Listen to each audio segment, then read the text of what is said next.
Nearly 6 months on, and the families of some of the victims are yet to find closure.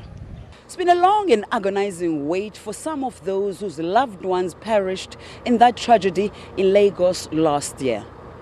While the latest news might bring hope of finally closing that chapter, might not be for everyone, as it's not yet clear whether all or some of the bodies will be coming home on Thursday. When they land later this evening or tomorrow, we'll know precisely how many South Africans will be repatriated. We should also recall that this is not a process that is led by the South African government. All the verification and the testing is done by the Nigerian authorities. Ours is to provide the necessary information in order to ensure that that process is finally concluded. 85 South Africans were killed in the building collapse in September last year. 74 bodies were brought back home 2 months later. Since then, authorities have been working to identify the rest.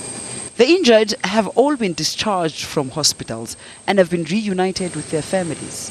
The Nigerian authorities have opened an inquest into the tragedy.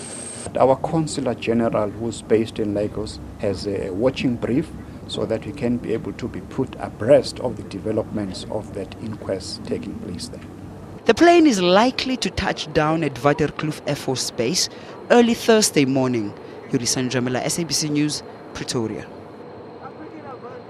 That's a story that's certainly been resonating with South Africans and people in other parts of the continent, particularly Nigeria, where that church building collapsed in the commercial capital of Nigeria, Lagos. Well, let's look at some of your reactions on Twitter, starting with Nkanyiso, who says that perhaps some families will get healed after a long time if some deceased members.